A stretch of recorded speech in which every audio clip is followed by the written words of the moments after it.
So you're saying there's a chance?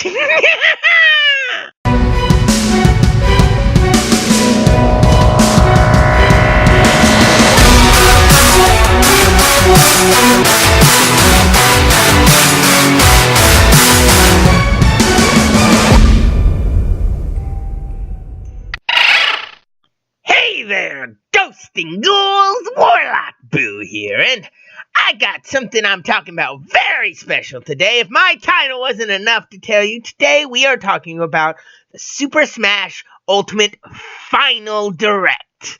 Oh, and it was so interesting to say the least.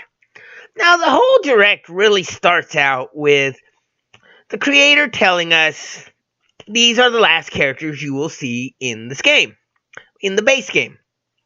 And he shows us a nice little trailer where we see Ken, and Ken is an Echo Fighter of Ryu. And, okay, pretty interesting. My thoughts are cool. I'd expected it from a lot of rumors and leaks, so I didn't feel like, oh yeah, it's Ken! But of course, I'm not big into Street Fighter, so for those that get a hard-on for Street Fighter, cool. For me, it's just like, oh cool, it's a new character. I'll test him out. I don't feel any greatness towards him. Then we get the other character that has been rumored, Incineroar. And now this character, I was a bit more interested in. Incineroar's from Pokemon Sun and Moon. And there's been a lot of rumors, a lot of notes that he would be in Smash. And I'm like, oh, that seems like a weird character. I would have gone with plant-type Pokemon because we already have a fire, we already have a water. We need a kind of plant-type starter to be a main one. But I guess now Charizard's back with the triple Pokemon, so it's okay. But we still need a plant-type. So I was thinking maybe, everyone was saying Incineroar. I was like, well, wouldn't the owl make more sense? It's a very popular character in it and a plant-type. But they went with Incineroar, and I am so happy they went with Incineroar. The trailer really shows Incineroar off really well. He's a wrestler. He's a close range. He's a grappler style. And they really focus on that wrestling moveset. Just like Greninja, they really focus on the ninja moveset. They focus full wrestler. They give him that attitude, that he's better than you wrestler style. He can throw you into the ropes and then slam you with another attack. He can do the cross chop. He can do all these nice little grapples where he slams you down, throws you around, and then if he gets a nice solid hit on you, he'll pose for a second. Do that quick second wrestler pose. Yeah! Type deal. Like Hulk Hogan style and stuff. I don't watch wrestling, so I don't know a lot of the names. I know Hulk Hogan, John Cena, the Giant, Andre the Giant, and The Rock. That's the only wrestlers I know. I'm sorry. You can make fun of me later. Wrestling doesn't really appeal to a ghost who doesn't have a physical body and can't do it. We just float through each other. Wrestling's very difficult, and it makes me sad having to watch it. Okay, but Incineroar was such a neat little character with a nice little reveal trailer where he beats the shit out of Ken after Ken beat the shit out of Little Mac. And I really do like his intro. He jumps in with that type of hood and wrestling type cloak you see on the movies that always come on, and then it burns off and reveals Incineroar. He has a really nice set of moves and really unique towards the character. I feel like he's going to be fun. Next up, he talked about the menu. The menu. He talked about the menu. Why did he talk to us about the menu settings? The brightness. He doesn't have to, but at the same time, he was so happy talking about all the settings and the little details. I wasn't mad at it. It was just kind of like, why is he talking about this? He's so happy telling us about it. I might as well just listen. I don't want to skip this because he seems so happy. And you don't see him happy a lot. He seems kind of annoyed usually, just sad and... Then we get to talk about Spirits. Spirits is not a single player mode. I know a lot of you are upset about that. Spirits is unique though. What they tell you is they're getting rid of the trophies because they were very hard to make, and they were pretty sure not everyone was collecting all of them. And I can see that. They're probably hard to do all that.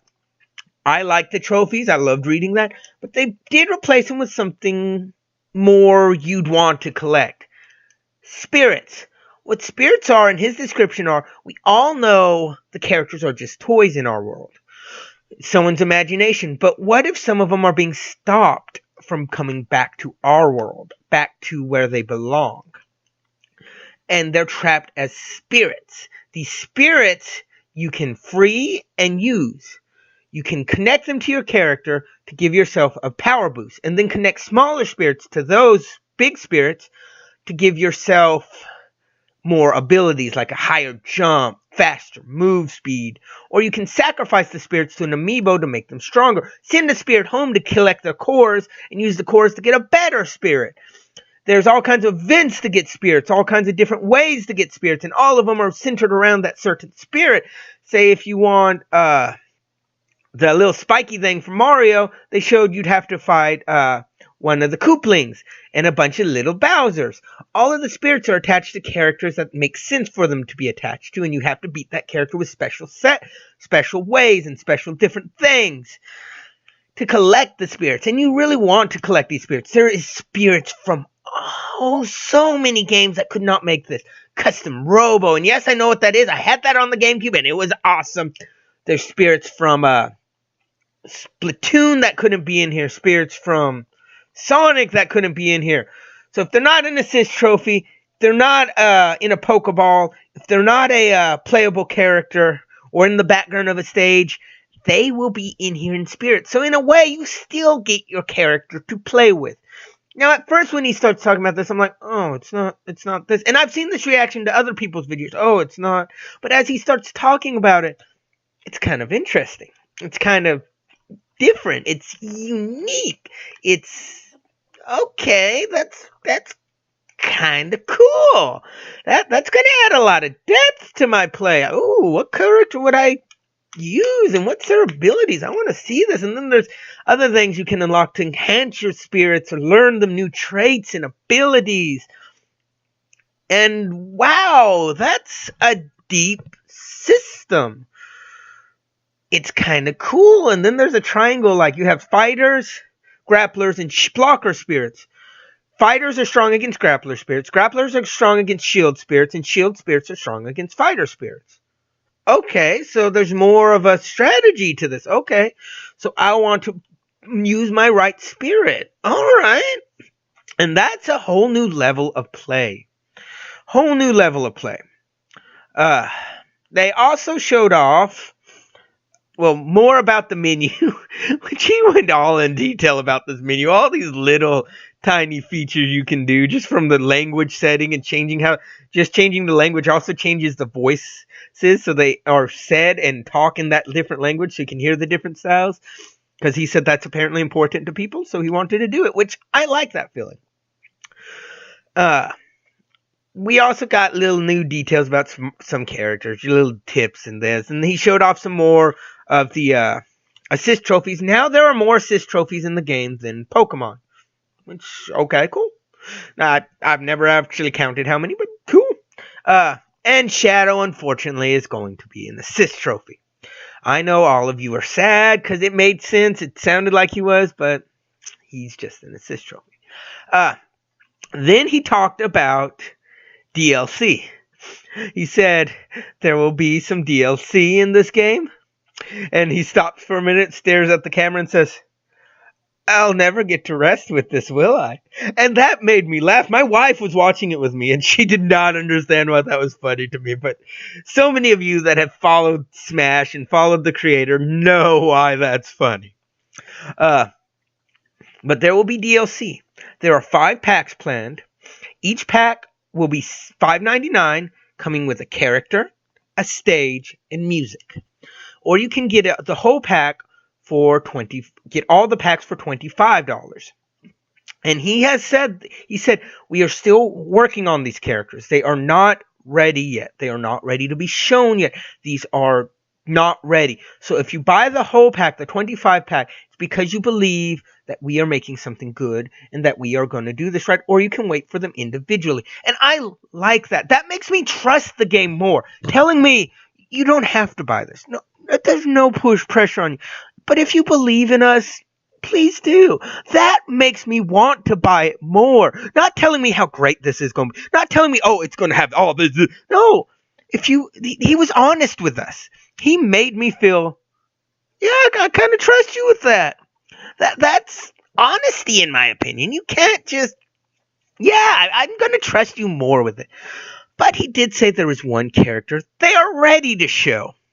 They are ready to show us who this character is and what it's going to be. It's going to be a special, if you buy this before January 12th and put in your Switch and get the gold coins for it, you know how you do. You hit pause, go down to get gold or whatever. You will get this character free when he comes out, but he won't be out till February.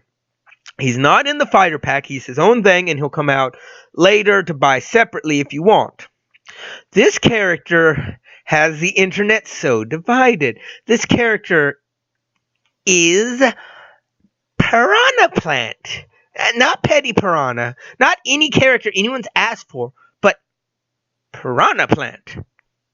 What the hell is that? Was my first thought. My wife's too. My kids too. Everyone I've seen's first thought. Why?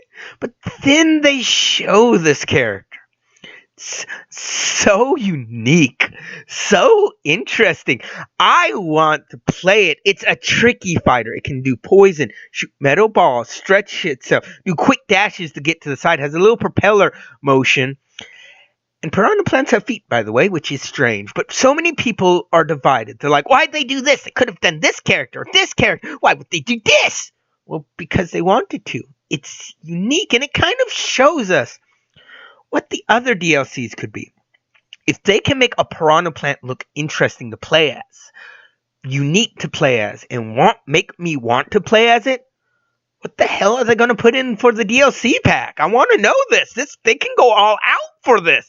They said there will be no Echo Fighters in this DLC pack, so I want to know what's going to happen. I'm kind of curious on this. Yeah, I want to see. I want this piranha plant. Now, after that, he really talked about, there's going to be a tour going around where you can try all of the fighters and do this and that, and it sounded like it was about to end, and I was a little disappointed. No story mode. My wife was getting bored of it, so were my daughter. My son was really into all the little details, but she was kind of starting to make fun of some of the smaller things he was talking about that made no sense to talk about. But then he said, but before we go, I bet you're wondering how these characters, these spirits, got made. Why they can't go home properly. Well, that piqued my interest. I mean, really heavily. I gotta say, that piqued my interest quite a bit. And he said, well, I'm going to show you something. This is a trailer to show, and I'll let the rest of your minds work it out. And he shows us a trailer, a cinematic trailer for single-player story mode. Now, he said this isn't going to be like Subspace Emissary. Okay, as long as I get something, I'm happy. He shows this gorgeous trailer. Thousands of master hands floating in the air. All the different characters getting ready to fight them and getting destroyed. The only one surviving is Kirby. And he has to go back and start freeing them from this thing because they're making copies of them, putting the spirits in them. You have to fight and you get a massive map to explore. It's how you're going to unlock characters, unlock spirits, unlock different things. This map is huge. It's giant. And you got to unlock characters to get to certain places. You can ride a Lapras, a jet, to get to space areas. So much to do. Oh, it was gorgeous. And this whole spot made my wife just freeze. Her eyes doubled in size as she watched this. And she was sold on the game because of that. She got so into it. I got so into it. It was so unique, so fun. I wanted it. In fact, I went in Saturday, and change my pre-order from Bendy and the Ink Machine and put all that money on that, and then traded in my games such as Mario Tennis and the couple older ones like Batman Arkham and stuff like that. So I could get it. I only owe $7 on this, so I will review it couple days after it comes out, because I'm not big enough for Nintendo to send me a free review copy. I want to be big enough for them, but oh, that looked beautiful. You got this massive map, boss fight, cinematic, not as many cinematic cutscenes as, say, Subspace Emissary, but you get cinematic cutscenes, it looks like. Map to explore, characters to unlock, spirits to unlock. So much to do. And you earn gold to go into a shop to buy things as music traps, acts, new costumes for your Mii's you're going to play as, new things such as that. And then they showed new amiibos coming out for all the characters. Oh, I was so ecstatic. I am going to buy a Wolf amiibo now. I really want. Wolf was my main in Smash Brothers Brawl. I loved Wolf. Everyone else said he was a copy, but ha! He's not an Echo fighter. He is his own fighter. He has way more close range attacks than Fox and Falco, so in your face! Sorry, I got a little excited there. But there is a chance with these DLC characters, too, that maybe one of them will be a Boo. A Boo would be a unique character, and I really would like to see a Boo as a fighter. I mean, I really do think he'd be a little nice, floaty fighter that has a lot of nice counterattacks, a lot of nice dodge attacks. I think he'd be fun, and there's a chance I could be in the game, but I doubt it. My kids and my wife got their favorite. My son got Bowser Jr. My daughter got Kirby. My wife got Isabella. I want to be in the game. But what did you think of this? I thought it was great. The middle was a little flighty on the whole presentation, but that beginning and that end got me so hyped up for this. So excited to play it. Oh, and I can't wait to see what marketing materials they come out with and show off. I want this game badly, and I will get this game, and I will play the hell out of this game. It's one of the reasons I like the Switch so much better. It makes me feel like I'm a kid again, getting that new game and being so excited to play it, and me and my friends spending hours on it trying to find all this junk and unlock everything. Except now it's me and my kids and my wife trying to unlock everything and spend hours on it. So, yeah, it's a new way to feel excited for something. But what did you think of this presentation? Did you not like it? Were you disappointed the Grinch leak wasn't real? Because I think that spoiled a lot of people, and yeah, I don't think it really made people excited. But what do you think? Tell me down below, and if you like this video, hit that subscribe button so I can haunt you all the time and like that. Because if you don't like this and you don't subscribe, I will haunt your house and I will raid your damn fridge. Those leftovers you were saving for a special occasion will be gone. You hear me? But until then, this has been Warlock Boo. Hoping to be spooking y'all later. Bye.